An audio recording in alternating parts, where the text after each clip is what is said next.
Corn is the principal source of sweeteners in American diets. So what these subsidies do is to lower the cost of the ingredients that go in processed foods, particularly high-calorie processed foods, and they make those foods cheaper. Currently, the government subsidizes corn, and more corn, and very little fresh fruits and vegetables. But corn is a staple that is not only used for food, it's also used for the tremendous animal industry that we have in this country. So it's important that corn continues to grow in America. Do you believe we should plant less corn and more fruits and vegetables? Well, you can't make that determination from Washington, D.C. The government already controls the way food is grown, processed, and consumed in this country. There are already government policies that are involved in every aspect of the food chain, from production to consumption. We want the government to be involved in personal eating behavior in a more healthful way. Here's another example of a massive government subsidy which contributes to obesity: soybeans. Most of the soy that people eat is not in its healthy form, such as soy protein, but in the form of oil, including cooking oil and margarine. Soybean oil is the largest source of added fats in the American diet. As for fruits and vegetables, if Americans were to follow a healthy diet, the Department of Agriculture says that nearly twice the number of acres of fruits and vegetables would have to be planted. Why do you think fruits and vegetables do get so little support from the federal government? Oh, I guess you could say our lobbyists aren't as good.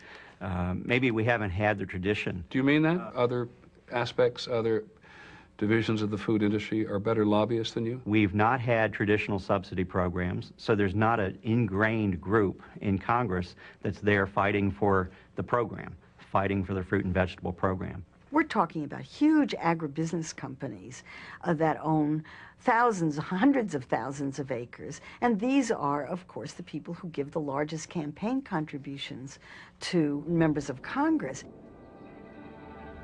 It does make you think twice about all the symbols of agricultural abundance that we see in the nation's capital. A reminder of how important subsidies are in the political system and how hard it will be to change that, whatever the impact on the nation's health.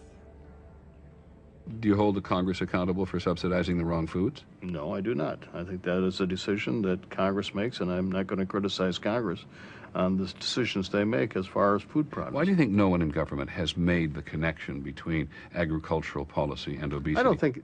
I really don't think it's as you have stated it, Peter. I don't think that there's any direct correlation out there that agriculture policy has been set up in some insidious way to subsidize things that are going to be bad for our health. I didn't suggest it was insidious. I'm suggesting that there is a possibility that government subsidizes more food which you would say, as the country's leading health officer, is bad for us, and subsidizes less those foods which you would tell us are good for us and we should eat. And that has also been throughout the ages. And Congress has made those decisions, and they're political ones, as you know, Peter. And I don't think you're going to change the political arena as far as subsidizing agriculture in America in the near future. Well, the Secretary is probably right. But with so many voters in the country desperately trying to lose weight, you might think some clever politician would devise an "I'll make you thinner" platform. It would at least question for the first time how federal agriculture policy helps to make us fat. We'll be back in just a minute. Americans probably don't think very much about government food policies when they're in the supermarket, but maybe they should. The cheapness of the food ingredients encourages the food industry to produce processed foods that sit on supermarket shelves, have very cheap ingredients, and can be sold at high prices because they're branded. Processed foods are typically made from a mixture of sugar, water, flour, starch, fat, artificial colorings and flavorings. And you could make almost anything out of that. Puddings, snack foods, beverages. Those are dirt cheap to produce. The food is nothing. It's the processing. That's where the profits are. A typical supermarket may have 30, 40, 50,000 products, most of it processed food made with government-subsidized ingredients. In 2002, supermarkets sold $174 billion worth of processed food. Food industries pushed on mass distribution of low-cost products. That's their strategy. Jim Tillotson is a professor, but in the 1970s he worked for the Ocean Spray Company. For years, my favorite drink was orange juice, but cranberry juice cocktail is a smashing new taste. Tillotson figured out how to make more money by replacing expensive ingredients in Ocean Spray products, like real fruit juice, without people noticing. You could make a drink that was very good, probably more inexpensively, by using some fruit juice, sugar and water, and a very fine flavor system, and people couldn't tell the difference.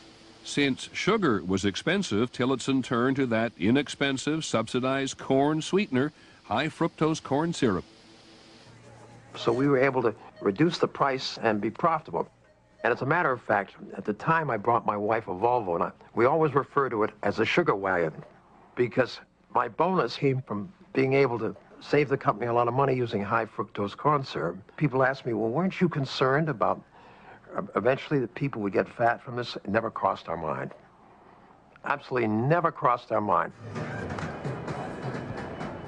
With obesity on our minds, we went to the Food Marketing Institute's annual convention in Chicago. This is where the packaged food industry unveils its new products. It's chock-normous. It is chock-normous. All those subsidized farm ingredients are being turned into products like these. There's a half a pound of meat in each jar. Microwaves in 6 minutes. These are interactive beverages. It actually is a product designed to emulate chewing tobacco. It's a Latino-inspired beverage. We couldn't quite believe what we were seeing here. Thousands of new products. What I like to say is Yoo-hoo is like an everyday sort of thing, 3 or 4 times a day, whereas your Yoo-hoo double fudge is more like a dessert. Free samples, we're giving them away today. And while a lot of the products looked familiar to us, everyone was telling us that they had the newest thing.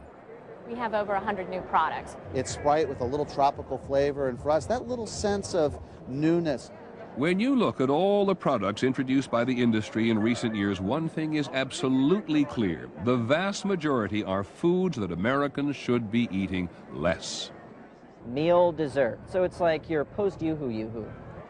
If you look at the new foods that are being marketed each year, probably 90% of them are packaged foods, very often junk foods. The tip of that food pyramid, what you should eat less of. Last year, there were more than 2,800 new candies, desserts, ice creams, and snacks, and 230 new fruit or vegetable products.